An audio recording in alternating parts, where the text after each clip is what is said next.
Oh, my friends, there is no friend. Oh, my enemies, there is no enemy. Do we know? Do we know where that comes from? Dear friends, how do I know? Now, I know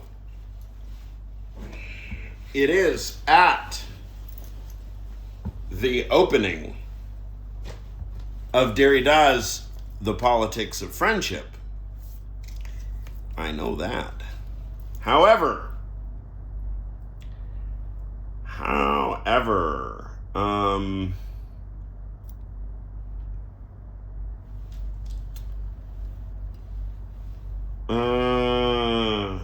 we will look it up now because it is significant.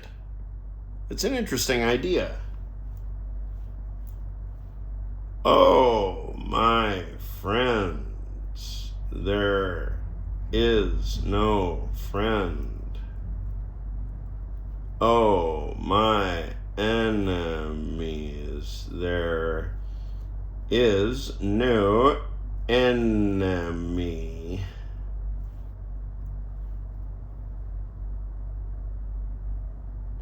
It's almost like the Gospels.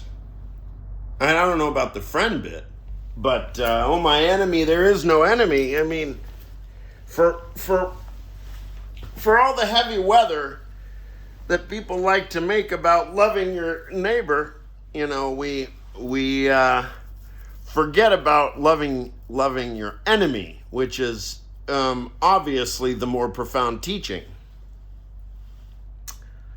And there you have it. Aristotle, is it really? O philoi oudeis philos. Oh, friends, there is no friend.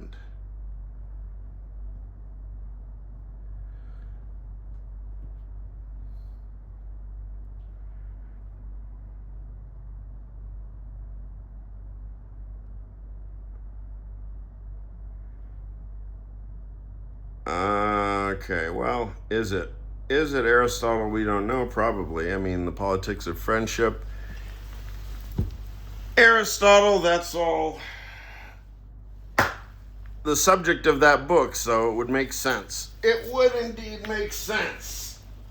And so, friendship.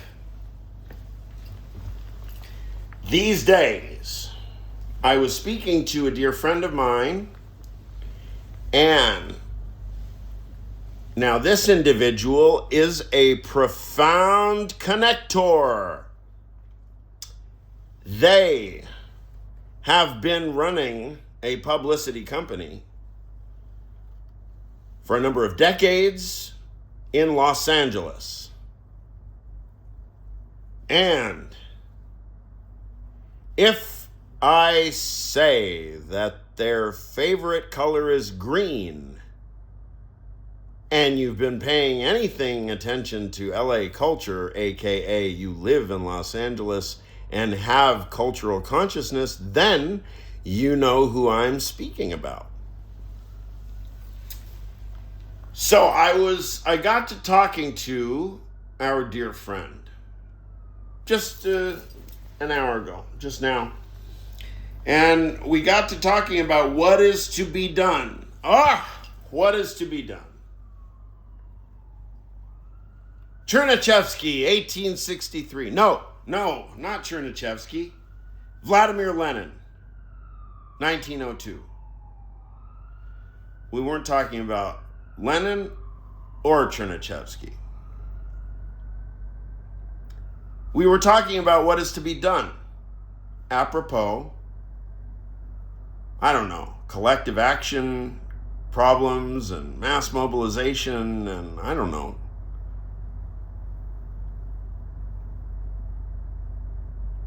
The political life of the polis, the political life of the civic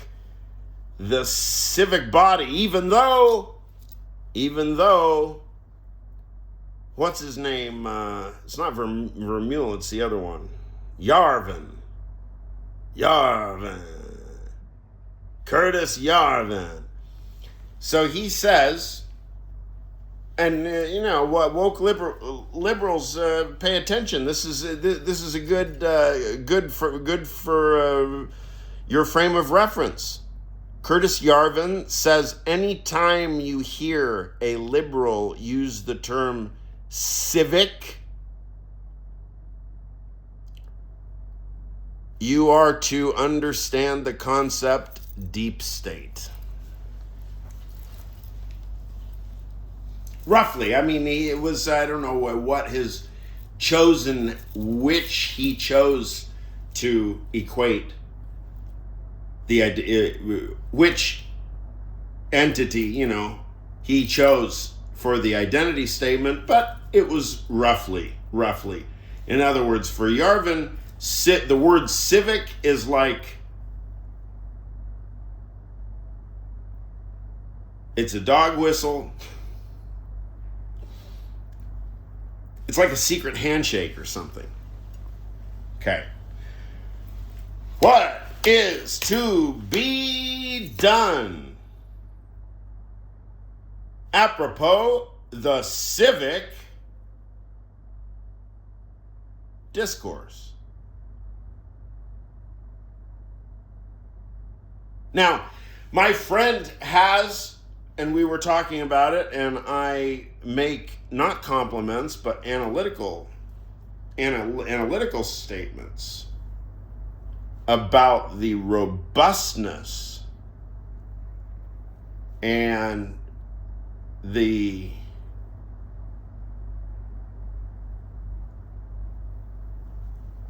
expansiveness of the Rolodex that this publicist commands at their fingertips. Now, this ain't no ordinary Rolodex, because this individual just so happens to be one of the most impressive persons I have met in my life. How long have I known them? Since 1995. So what does that make us? Some decades. That's what it makes us. So why am I going on about this? I told my friend, I said, I was listening to the recent presentation, which is 4 hours old or whatever, by Senators Slotkin and Kelly. Now, as we know, Slotkin and Kelly are under political persecution right now. They're under indictment, grand jury indictment. The Trump government had them before grand jury, and the grand jury dismissed the case because the case is about the following. Mark Kelly, Alyssa Slotkin, and a number of other ex-military and ex-intelligence agents made a video wherein they simply reiterated what is already legal fact, that if you are a serving member of the U.S. Armed Forces, it is your duty to disobey any illegal order. So, real thought leaders go on record publicly articulating what is written in law and what is expounded on the walls of West Point. I have heard. I listened to scholars, Nichols, the Bulwark, Navy War College. I listened to all the war theorists. FPRI, Foreign Policy Research Institute.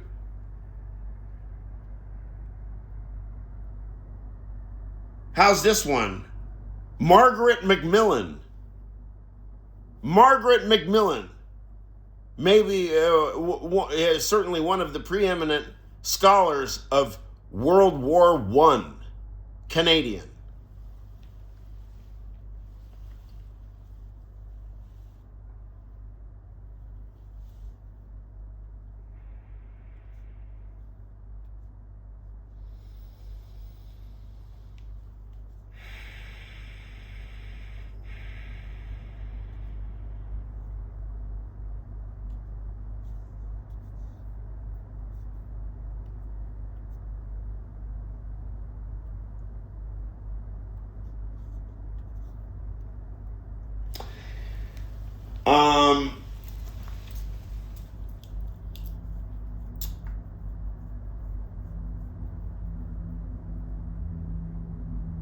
Margaret Macmillan is really something.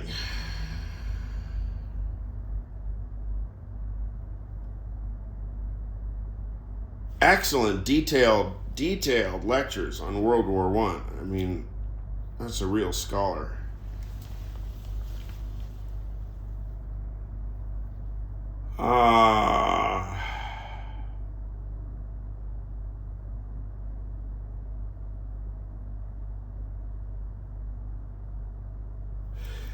Divisions, discursive divisions, between personal and professional, or between history and psychoanalysis, or between psychoanalysis and philosophy, or between U.S. history and philosophy.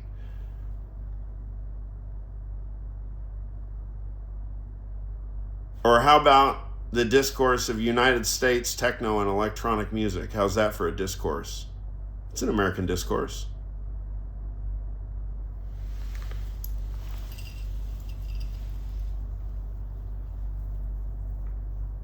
So when Professor Kotkin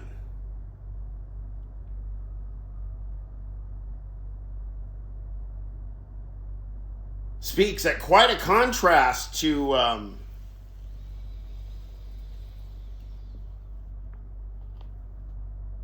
Kagan,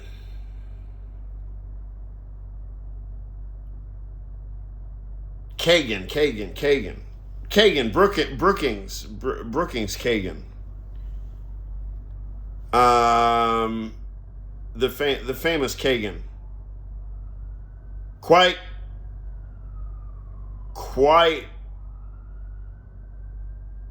bearish and pessimistic about the state of politics in the United States, and then go listen to Stephen Kotkin, and you will hear a quite different story about how we really have truly underestimated the depth and expansiveness of U.S. institutions. Now, there is a U.S. institution in U.S. electronic music, but I think it's a subcategory of a broader category, which is, international big dance, right? Which probably has roughly 1 billion card-carrying members. Anybody like to go out to the club, get loaded, and listen to techno? Yeah, roughly 1 billion people do. So that's more of an international discourse. If you listen to the opening track, What is House, on LFO, what is house? It's a very universal, kind of universal language, universal message. But for U.S. institution, how about very clean cut, whatever. Dockery Farms, Tupelo, Mississippi. Dockery is not in Tupelo, is it?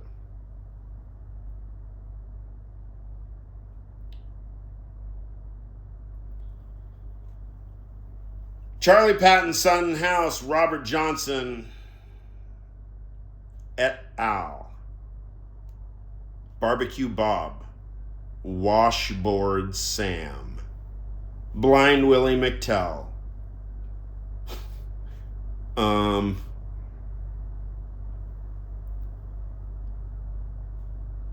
Blind Boy Fuller, is that East Coast Piedmont style? Blind Lemon Jefferson, how about that one? Blind Willie Johnson. They sent Blind Willie Johnson a recording to space along with Beethoven or something.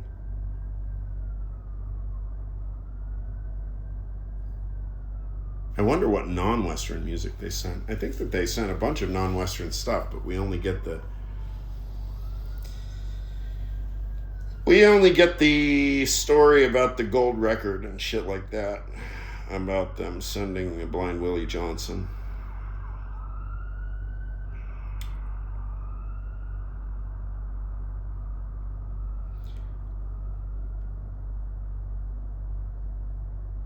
Muddy Waters, is that Clarksville or Clarksdale? Shall we roll the dice? Clarksville or Clarksdale?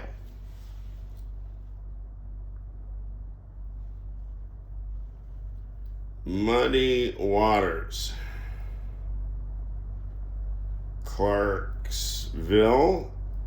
or Clarksdale?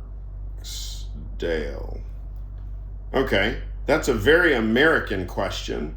It's a question about an American institution called what? Mississippi Delta Blues. Now,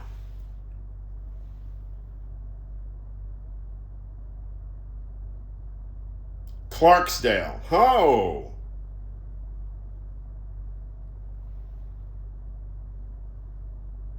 Clarksdale. Muddy Waters, Robert Johnson, John Lee Hooker.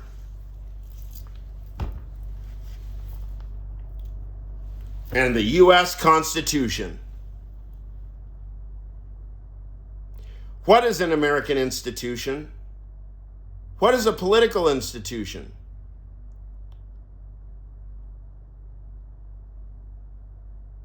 I will venture a definition. How about that? I will venture a definition. A political institution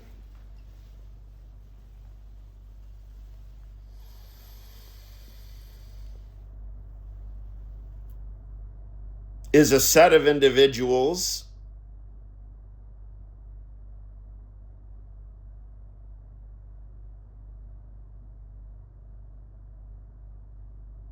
freely who associate under the index of a transparently articulable principle.